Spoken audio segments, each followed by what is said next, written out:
রিফাত তোমাকে এখন থেকে পড়াবে। স্যার আজকে আমার পড়ার মুড নাই, আপনি চলে যান। বাবা মাকে কিছু বলা যাবে না, সাবধান। স্যার কই? স্যার তো চলে গেছে। না পড়ে চলে গেল আমরা কোথায় যাচ্ছি? পার্কে। তুমি যা শুরু করছো এভাবে তো আমি তোমাকে পড়াইতে পারবো না। আমি চিটাগং ইউনিভার্সিটি পড়তে চাই, ঢাকা ইউনিভার্সিটিতে না। স্যার আমার বয়ফ্রেন্ড চিটাগং ইউনিভার্সিটিতে পড়ে। পিচ্ছি মেয়ের বলে বয়ফ্রেন্ড আছে। আমি পিচ্ছি না। তোমার এখন পড়াশোনা করার বয়স, প্রেম করার বয়স না। কত বড় সাহস আমার মেয়েকে নিয়ে পার্কে পড়াইতে যায়। আঙ্কেল, আমি শুধু কি পার্কে পড়াইতে গেছে? পার্কে গিয়ে আমার মেয়েকে প্রেম নিবেদন করছে। কত বড় সাহস! এই, তুমি এই বাড়িতে টিউশনি করো, তুমি চাকরি করো আমাদের, তার মানে তুমি এই বাড়ির চাকর। ছি, তোমার মালিকের মেয়ের দিকে তাকাইছো, তোমার তো চোখ তুলে ফেলা উচিত। আন্টি, আপনি কিন্তু একটা কথা বলবা না। এই, পুলিশে ফোন করো, পুলিশে ফোন করে ওকে ধরে দাও। ও আজকে আমার মেয়ের সাথে এরকম করছে, কালকে আরেকটা বাড়িতে গিয়ে করবে। ও যেন কোনো বাড়িতে টিউশনি করতে না পারে তার ব্যবস্থা করো। ছোট লোক কোথাকার, আমি তো ভাবছিলাম তুমি ভদ্রলোক।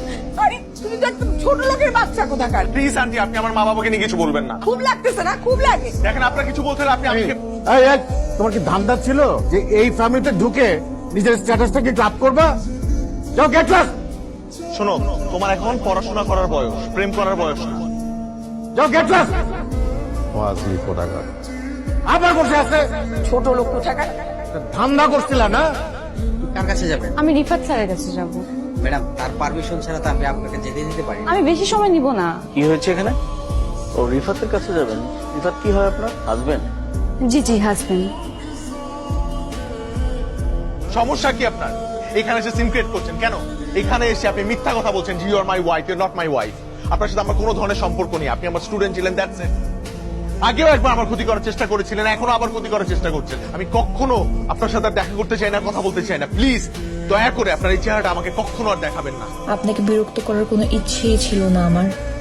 আমি শুধু আপনার কাছে ক্ষমা চাইতে চেয়েছি, এই জন্য কয়েকদিন ধরে আপনাকে বিরক্ত করেছি।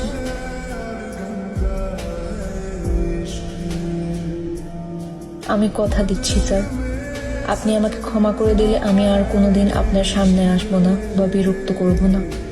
আপনি যদি আমাকে ক্ষমা করে দেন তাহলে আগামীকাল বিকেলে আপনার সাথে আমি দেখা করতে চাই। আমি তোমাকে ক্ষমা করে দিলে তুমি আমার আশপাশে থাকবে না কখনো? জি।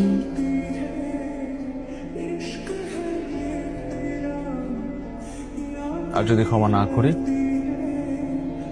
তাহলে পাশে পাশে থাকবো। কতদিন? সারা জীবন।